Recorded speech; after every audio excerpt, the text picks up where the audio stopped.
All right, so to recap where we left off in Perkei Avos, we started learning the third Mishnah with Antigonis of Sokho, and we were presented with a dilemma that it seems like his statement is, we'll say, non-normative. Again, his Antigonis' statement was Al tiu kavadam hamashamshim sarav hamanas lakabel pras, elu tiu kavadam hamashamshim sarav. Either shalo amanas lakabel pras is what we have in our Mishnah. We saw in the Avos Rabbi Nosson that it was almanah shelo lakabel pras, which makes it even more difficult, like on condition not to get v'yumor shamayim aleichem. And we said that, I think we quoted the rest of the Avos to Rabbi Nosson, that Antigonus has students of students who hear his teaching and are like, well, then there's no reward. What's the whole point if you're not gonna merit olam haba? Then why are we doing all this? And so they went off and became the tzedukim and the baitusim.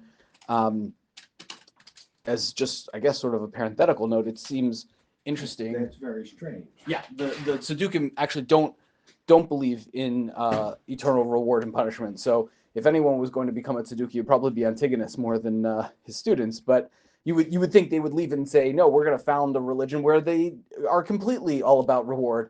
And like we said, Antigonus' statement seems to contradict what we have from the Torah on down, that you serve Hashem and he promises there'll be reward. You keep my mitzvos, then I'll give the rain in its time. And you make a vow to donate tzedakah on the condition that your son will be healed. Tzadik Gamor. So how do we understand Antigonus' statement in our context? And of all the statements to include in Perkei Avos, like, we don't have to include the statement. There's literally nothing else in all of Chazal from Antigonis of Sokho. This is like one hit wonder. This is his statement. So it must be meaningful enough to us that we are going to include it in the chain of Mesorah. So then it has to have some sort of application to our lives. We can't just say, he said something that was unintelligible to us, but right, we have to find some way to kind of grapple with it. I went to the wrong place. So the first way that we can offer to deal with this is the Tosos in Rosh Hashanah. Let's see if I can find it.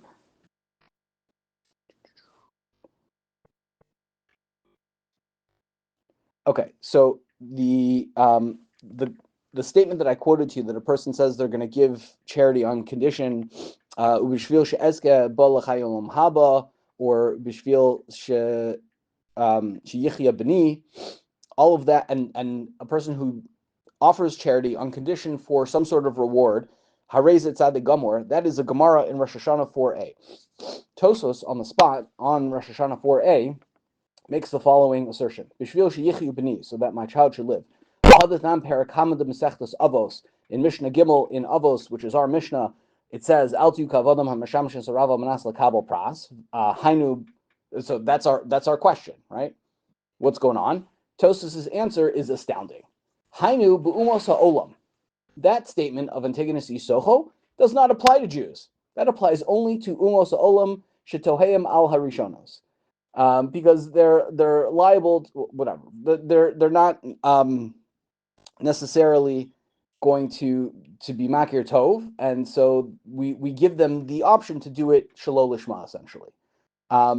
That's the way that Tosos resolves Antigonis of Sokho, is to say that his statement does not apply to Jews. That's a pretty radical reading, I think, of the Mishnah, because it just reinforces our question: what is it doing in the Mishnah? If Antigonis of Sokho's statement is unapplicable to Jews, then maybe omit it from Perkei Avos, right?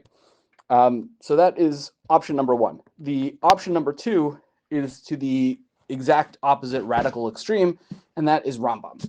Rambam in multiple places, but we're going to start with his commentary in the Mishnayos to Perek Chelek. So the 10th chapter of the Mishnah in Sanhedrin is known as Chelek.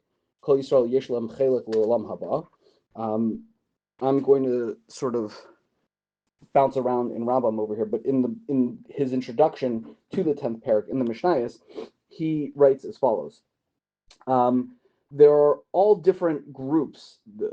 Kat is we'll call it a segment of the population, a sect, right? And they have varying beliefs about reward and punishment. Kat harishona soveris ki hatovahu gan eden, v'chihu makom she'ochlim v'shosim bo, mi bli amal haguf ubli yagia v'sheish l'sham batim me'avanim tovos umitos mutzos b'meshi.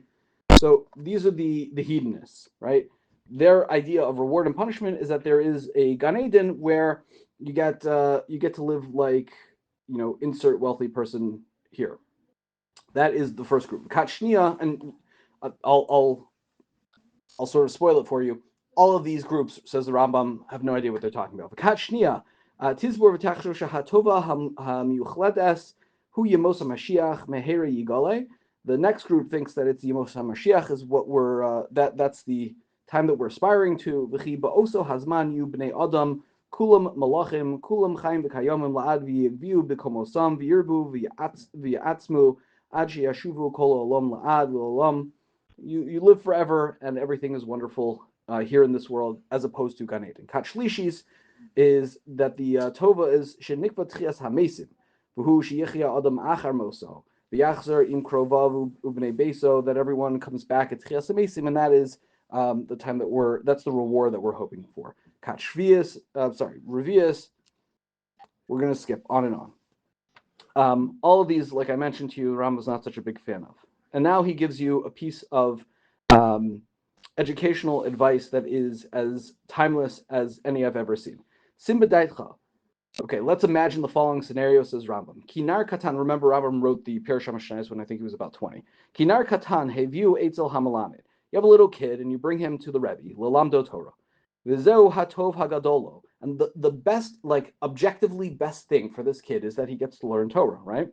Lini mashi yasig min hashlemus. Ella, shuhu lemiut shinoso v'chalushas sichlo, eno mevi mailas oso hatov.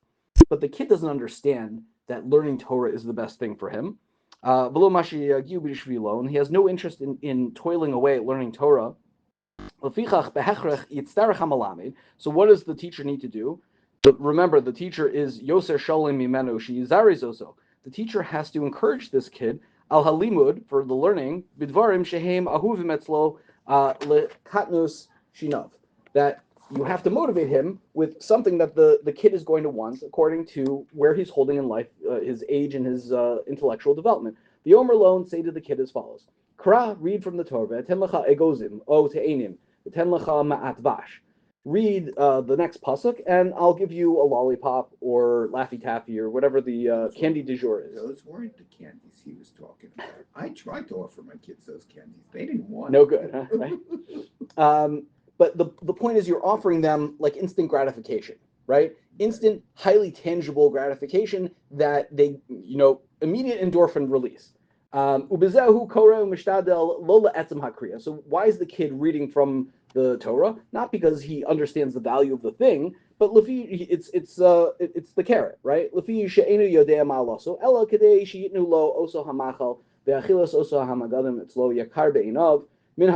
loves the Laffy Taffies. He has no interest in reading from the Torah, but he'll suffer through it in order to get the good that he wants at the end. Okay,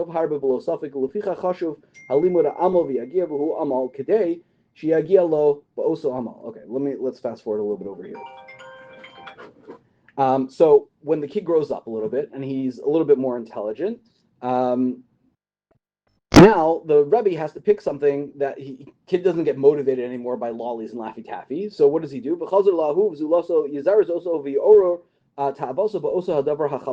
Now you have to figure out what is more beloved to him. Say to the kid,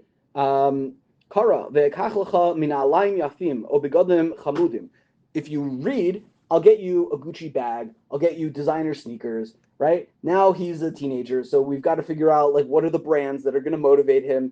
Again, he's not learning Lishma, and now the thing he's getting is a little less directly physical. He's not getting the endorphin release. He's getting something that makes him feel valuable because it's clothing, it's a status symbol. It's something a little bit more removed, a little bit more highbrow than lollies and Laffy Taffies. So that's the next stage, and then eventually he grows out of that stage. But it's the same idea. He's not learning because he loves learning. He's learning because he loves stuff. He gets older and a little bit smarter. As Yomer Lo Rabos, then his Rebbe says to him, Limu Parsha Zo, why don't you learn this Parsha, O Parak Zev, Etain Lecha, dinner. I'll give you money, pay you straight up, right? Now, I haven't even given you the thing that is status. I've given you the potential to determine your own status. I'm giving you money so that you can buy whatever you want instead of getting the direct thing that makes you feel good. I'm giving you the freedom to define that for yourself. Etc., etc. What's the next stage? What happens when he graduates and from that stage and says, you can't motivate me to learn just by paying me? Now he finds something that's even more kavadik than this. But Yomerlo Rabel, the Rebbe says to him, Limud kadesh tia rosh v'dayan v'chabducha b'nei adam yakumu milfanecha kegom ploni ploni. Learn so that they'll call you Rebbe, so that you can be a teacher, and so that people will stand up when you walk in. Kavod. Now we're completely removed from the physicality, and we're appealing strictly to your sense of honor. Again, kadei lahasig mailazo. So what you're seeing is that we're moving further and further away as the person can handle it from the completely shalom lishma to the closer and closer to lishma, right? And the Rambam essentially says, "V'chol zeh meguna." All of this is gross. The amnam yitztarich l'miut seichel adam sheyasim tachlis hachachma davar acher zulasi hachachma v'yomer le'ezeh davar. It's a necessary evil, is essentially what he's getting at. As the Chachamim say, mitok shelo lishma bo lishma.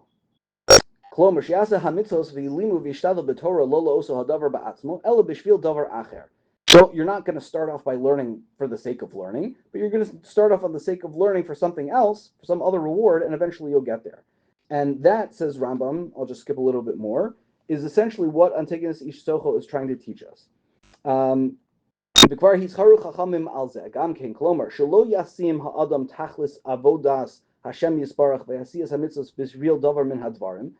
The Chachamim told us, don't make your service of God contingent on anything of the world of things. And this is what the complete person taught us, hamasig ha'emes ha'inyanim, who understood the truth of all these things. Antigonis of Sokho, Amar al tukavodim misham shisarav al manas lakabel pras. That's our Mishnah, right? So all of what Antigonis is teaching us, says Rambam, is not only not for the Goyim, and yes for the Jews, but it is the most important principle of Torah learning, is serve God not for any of the extraneous things, but for the sake of the learning itself. That's the highest possible madrega, says Rambam. That's his interpretation of Antigonis of Sokho. I see it's not sitting well with you.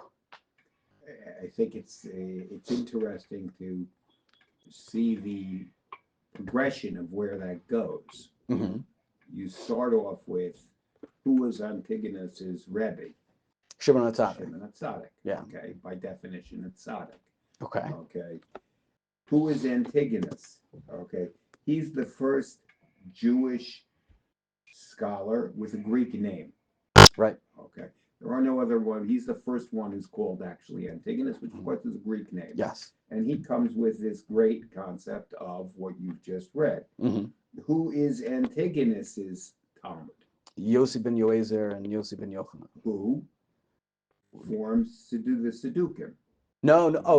So those are the other, right. Right. The other Tzaddik and Baitos were the, yeah. Tzaddik and Baitos are Mm-hmm. the ones who form the Sedukim. Correct. So it's a progression here.